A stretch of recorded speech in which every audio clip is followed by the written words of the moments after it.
Il y a une question de Roxane-MD qui me dit combien faut-il gagner ou combien faut-il avoir de côté. Est-ce qu'il faut nécessairement couvrir les frais de notaire pour l'achat d'un investissement locatif?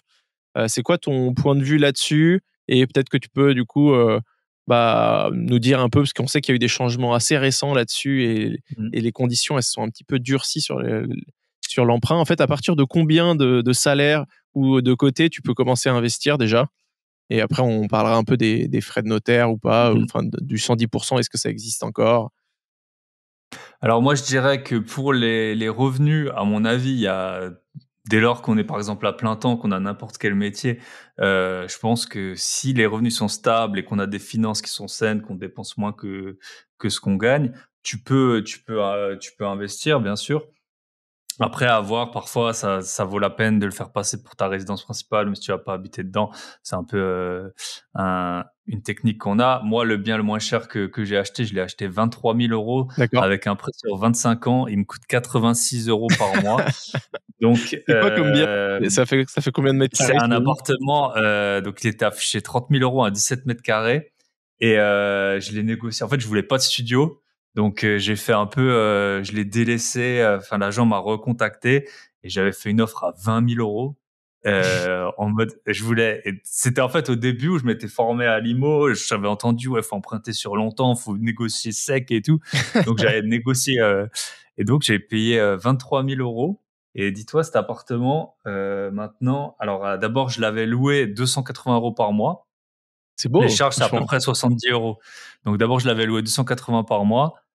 Et maintenant, j'ai fait 7 000 € de travaux et je l'ai passé en location courte durée. Donc on va dire en tout, il m'a coûté 35 000 €. Il me coûte à peu près 200 € entre les charges, le remboursement, Internet, électricité, assurance P&O et taxes foncières. Et là, en ce moment, en chiffre d'affaires, donc tu as le ménage et moi, j'ai une conciergerie, mais il me rapporte à peu près 1 400 € par mois. Donc avec 35 000 € de Incroyable. levée, donc on va dire, moi je dis toujours 100 000 €, c'est à peu près 500 € par mois. Donc 35 000, ça doit faire quoi? 200, ouais, allez, 200 € d'emprunt. Donc faut gagner 600 € par mois si on respecte les normes du. Bah vous pouvez vous faire un SMIC, hein. C'est vraiment ça, quoi.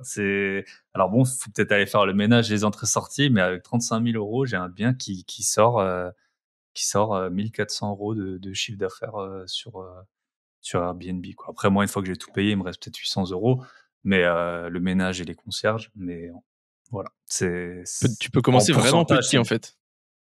Pardon? Tu peux vraiment commencer petit avec des Tu peux petits commencer biens. tout petit, ouais. Et Tu peux ça commencer c'était tout peut-être il y petit. a quelques années, mais tu penses que c'est encore possible aujourd'hui de trouver des affaires comme ça, ou est-ce qu'on n'est pas en Celui-là, haut je l'ai d'un site acheté. IMO Ouais, c'est difficile à dire, mais je veux dire, même si ce bien, je l'ai acheté 50 000 aujourd'hui, allez, je vais rembourser quoi? 250, 300?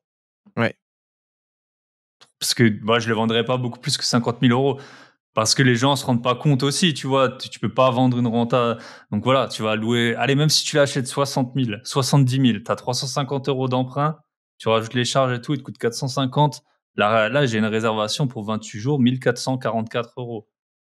Donc même si tu payes 3 fois le prix que je l'ai acheté, eh ben, Ouais. tu peux encore te sortir. Alors après, c'est de la location courte durée. Moi, je délègue et malgré la délégation, ça me prend de l'énergie.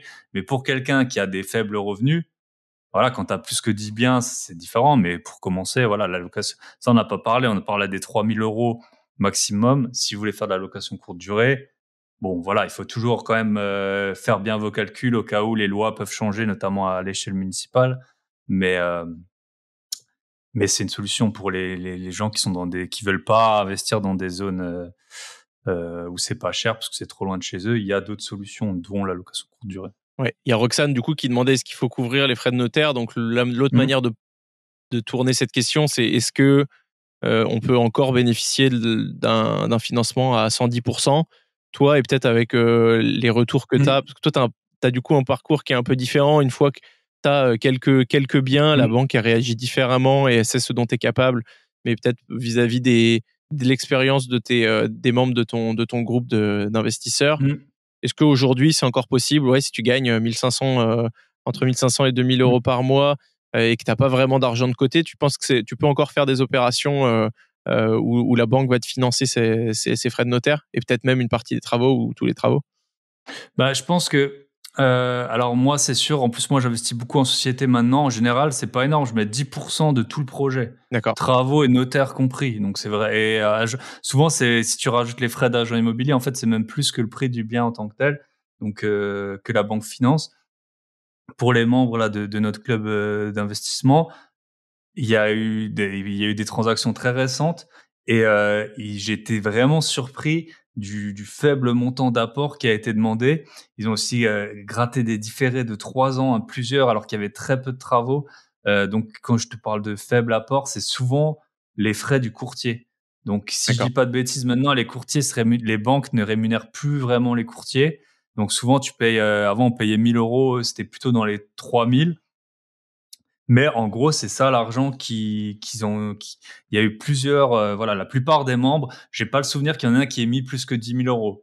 Et j'en ai un, je suis sûr, il avait avec 3 000 € d'apport, il pouvait lever 210 000 € de dette. Par contre, c'est pas pour ça qu'il faut pas d'épargne, tu vois. Là, je te parlais de mon appart en location courte durée. À un moment, après les travaux, j'ai eu des cafards. Je pense, Ouais. c'était un appartement au rez-de-chaussée, en cassant, c'est près d'un canal et tout. Il y a eu des cafards. Bah, pendant 3-4 mois, l'appart, il était vide parce que sur Airbnb, si tu as un commentaire cafard, t'es mort, quoi. Donc, faut vraiment traiter, repasser, tout ça. Donc, moi, j'irais pas, par contre, essayer d'avoir 5 000 €. À mon avis, c'est vraiment la base. Les travaux, ils sont financés. Même maintenant, il y a des sociétés, je sais pas si tu en as eu sur ton podcast, tu sais, qui financent les meubles pour faire du meublé. J'en ai pas eu, Et tu mais arrives à le j'ai passer discuté sur l'emprunt de. avec des sociétés comme ça et qui te permettent en effet de mettre un pack de meubles et Mmh. de l'inclure dans ton financement, quoi. Donc vraiment, on peut, je pense encore, alors ils sont beaucoup plus embêtants sur l'endettement, mais au niveau de l'apport, visiblement, ça a pas trop changé, hein. J'en ai encore parlé récemment avec un banquier.